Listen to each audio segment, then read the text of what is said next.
Olá a todos os camaradas da Guarda Nacional Republicana, da Polícia de Segurança Pública e do Corpo da Guarda Prisional. Permitam que me apresente. O meu nome é Josias Alves, sou fundador da AUG/GNR, que se trata de uma associação socioprofissional de e para militares da GNR, registada recentemente. E venho por este meio comunicar que, em solidariedade com o meu tenente Afonso Viana, com o bom amigo e presidente da Sinapol, Armando Ferreira, e como não poderia deixar de ser também com o nosso colega Pedro Costa, irei iniciar uma greve de fome no dia 6 de fevereiro, posicionando-me em frente à Câmara Municipal do Porto. Isto para a qual já tenho devida licença. Paralelamente, estou também a equacionar uma denúncia à IGAI pela infração ao dever de tutela, artigo 17-B do Regulamento de Disciplina da GNR, aprovado pela Lei 145/99, de 1 de setembro, e alterado pela Lei 66/2014, de 28 de agosto, por parte do General Comandante-Geral da GNR e do Brigadeiro General Comandante da UEPS. Ora, o dever de tutela consiste em zelar pelos interesses e bem-estar dos seus subordinados e dar conhecimento através da via hierárquica dos problemas que tenha conhecimento e àqueles digam respeito, situação esta que claramente não tem vindo a acontecer. Assim, esta ação visa alertar toda a sociedade civil para o desespero que nós, enquanto militares e agentes das forças e serviços de segurança, nos encontramos pelo facto de não oferirmos ordenados correspondentes à nossa condição socioprofissional, mas, acima de tudo, por sermos alvo de pressão e perseguições tirânicas promovidas pelas chefias e comandos das respectivas instituições, e bem assim também pela tutela. Isto precisamente quando enverdamos exatamente pela defesa dos nossos direitos. Não querendo fazer disto uma luta pessoal, eu, em particular, percebo perfeitamente as dificuldades que as pessoas mencionadas anteriormente enfrentam, mas também muitas outras que permanecem sob anonimato em virtude de não quererem ser ainda mais prejudicadas do que o que já foram. Tenho vários exemplos de perseguições encetadas por parte de escalões de comando mais variados contra a minha pessoa. Nomeadamente, em 2012, enquanto exercia funções como comandante do posto territorial de Vila-Miã, fui alvo de uma persecução atroz por parte, na altura, comandante do destacamento territorial de Amarante, o capitão Hugo Renato da Rosa Moita. Este pressionava permanentemente os comandantes dos postos a apresentar resultados contraordenacionais muito para além até dos números apresentados pelos destacamentos de trânsito. Caso tal não acontecesse, ameaçava os comandantes de posto com prejuízos nas avaliações, obtendo eu, exatamente nessa altura, uma das piores avaliações do Comando Territorial do Porto. Como resultado de uma queixa que efetuei diretamente ao comandante deste comando, em virtude da avaliação com a qual fui contemplado e com a qual não concordava, o mesmo enviou-me uma carta com designação confidencial, estão aqui a ver, que no seu interior tinha uma outra folha completamente branca para impedir que o envelope permitisse ver o que é que estava no seu interior, e da qual constava um pedido de colocação em meu nome, conforme julgo que podem ver aqui, exatamente para o Comando Territorial do Porto. Eu, que à data era comandante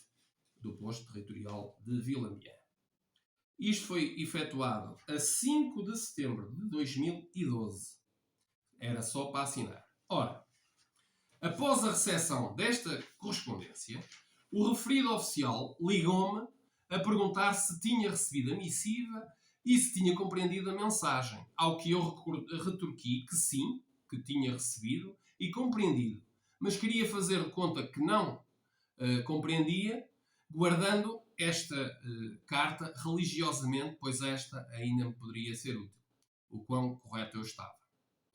Já no decorrer do ano 2015, enquanto comandante do posto da GNR de Alpendurada, fui forçado a marcar férias para a altura do Rally de Portugal, que foi realizado entre 21 e 25 de maio. Uma vez que a etapa realizada na área de ação do destacamento no qual eu cumpria serviço, o destacamento Amarante, se encontrava precisamente entre o pôr do sol de sexta e o pôr do sol de sábado. Isto porque eu sou praticante da crença relativa à Igreja Adventista do sétimo dia e cumpro religiosamente aquela pausa. Ora, o comandante de destacamento não me dispensou e, como tal, tive que recorrer às férias. Por força de tal facto, fui amplamente criticado e alvo, inclusive, de ameaças de eventual alteração do período de férias por parte de escalões de comando superiores, para ainda assim me forçar a fazer parte do efetivo mobilizado para tal evento. Recorde-se que essa competência é exclusiva do Comandante-Geral.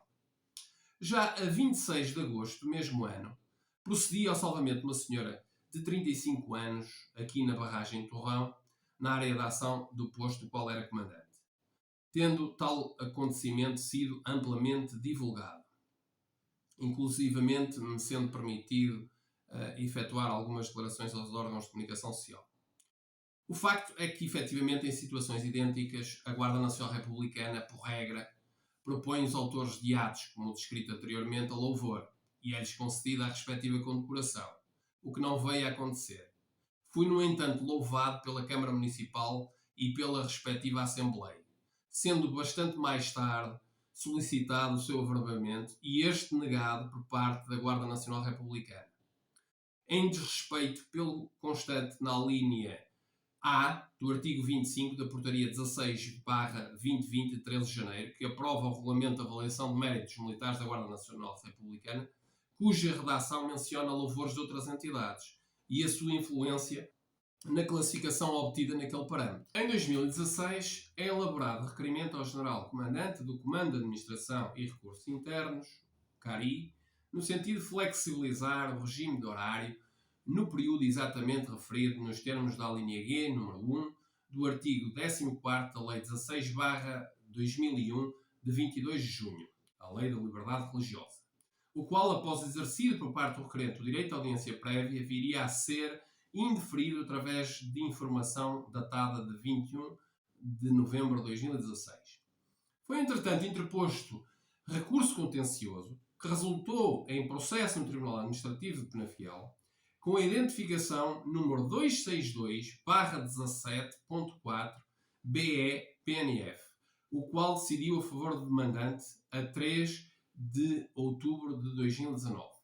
Digno de nota é que a 14 de janeiro já de 2018, eu, em conjunto com outros militares, impedimos o falecimento de uma senhora de 84 anos. Ação essa que resultou em novo voto de louvor da Câmara Municipal de Marco Canaveses. Também este não sendo averbado ao militar nem alvo de menção por parte dos escalões superiores da Guarda.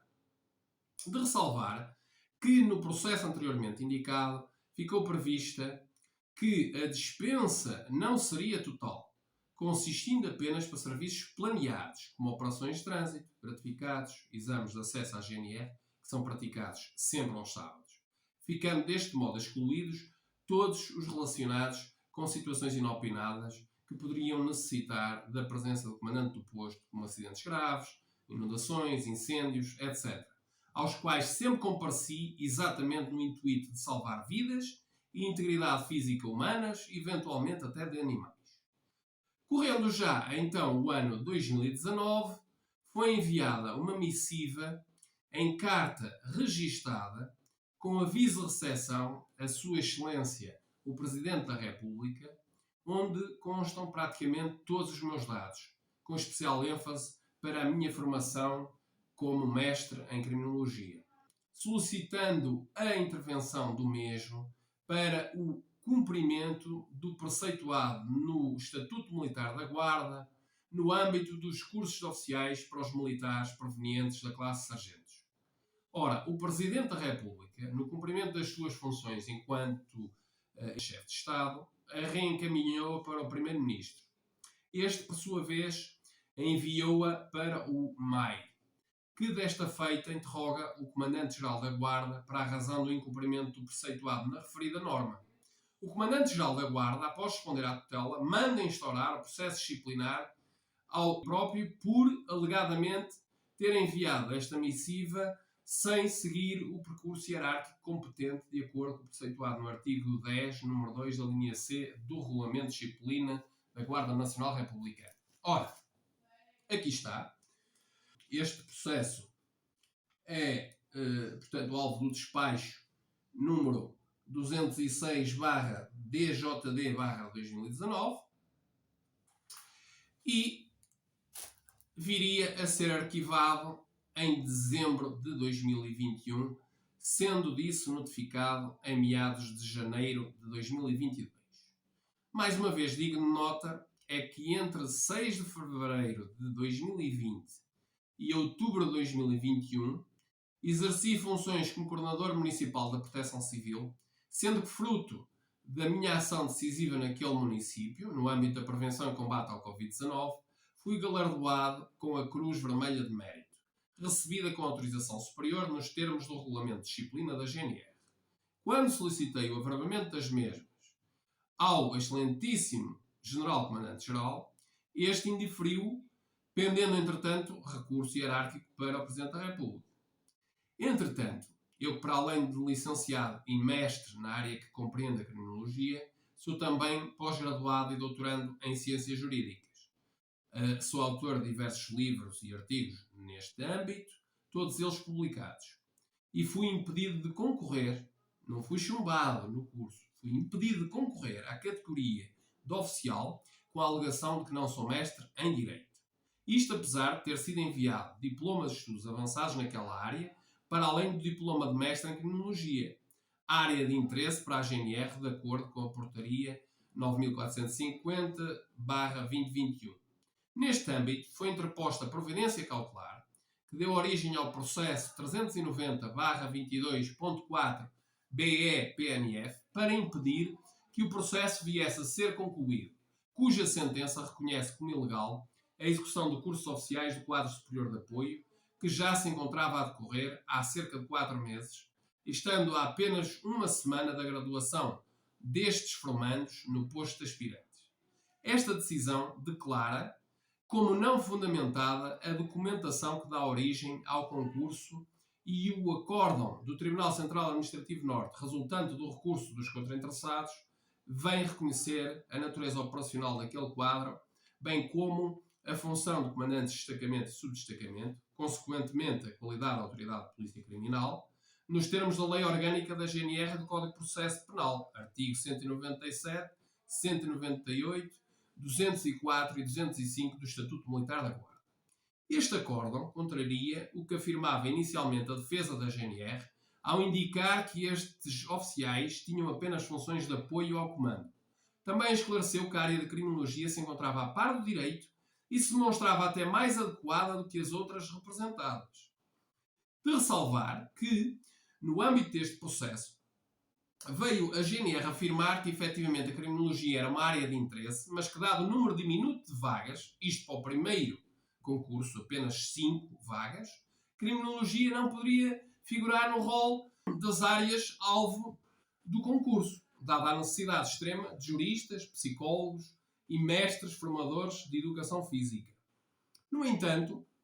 no concurso que abriu em maio de 2023, em que estavam previstas 19 vagas para a área que a seguir se transcreve, nomeadamente para a 146, formação de professores e formadores de áreas tecnológicas e educação física, história e arqueologia, psicologia, informação e jornalismo, direito, construção civil e engenharia civil. Estamos a falar de 4. E no caso de não serem preenchidas estas vagas, seriam preenchidas por mestres em Direito e Psicologia,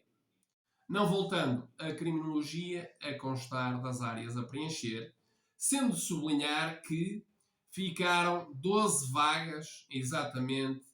por preencher neste concurso, que, com a reabertura do primeiro concurso para oficiais, que deu origem ao processo 521/23.7/BE-PNF, estas ascenderam a 16, ou seja, das 19 vagas só foram preenchidas 3 para o segundo concurso, cujos candidatos são exatamente os mesmos. Quando alertados para a situação e quanto ao que tinha sido mencionado no âmbito do processo 390/22.4/BE-PNF, a GNR alegou possuir milhares de militares habilitados com o curso de investigação criminal. Importa igualmente mencionar que este curso de investigação criminal, a que normalmente se refere exatamente a GNR, tem uma duração de 2 meses, ou seja, 39 dias e 234 horas, não podendo em caso algum tais militares serem equiparados a mestres para o exercício de funções pretendidas pela Guarda, muito menos pelas funções de oficial da Guarda. Perante a displicência demonstrada pela GNR, foi interposta nova providência cautelar sob o processo 332/23.0. Na defesa apresentada pela Guarda, foi apresentado o meu processo individual, onde constavam exatamente todas as informações a mim respeitantes, incluindo alguns processos disciplinares, todos eles arquivados, ressalve-se, mas que se interrompia misteriosamente na página 17. Ou seja, exatamente a página onde deveria figurar o processo disciplinar 647/2019, CT-PRT, que foi aquele que eu lhes mostrei há pouco, que resulta exatamente da missiva enviada a Sua Excelência o Presidente da República, a solicitar que este pugnasse pelo cumprimento do Estatuto Militar da Guarda referente a estes cursos de oficiais. Efetuado o requerimento ao Meritíssimo Juiz de Direito, titular do processo no Tribunal Administrativo Fiscal de Penafiel, para que a entidade requerida procedesse ao envio do processo, na totalidade não foi colhida qualquer resposta. Para terem uma ideia clara como a situação é muitíssimo delicada, pretendo acrescentar que o processo 262/17.4 BE-PNF, Liberdade Religiosa, e cuja decisão me foi favorável, foi ainda apresentada como motivo para me afastar de funções operacionais. Isto por despacho do General Comandante-Geral da Guarda, de 5 de janeiro de 2022, do qual, note-se,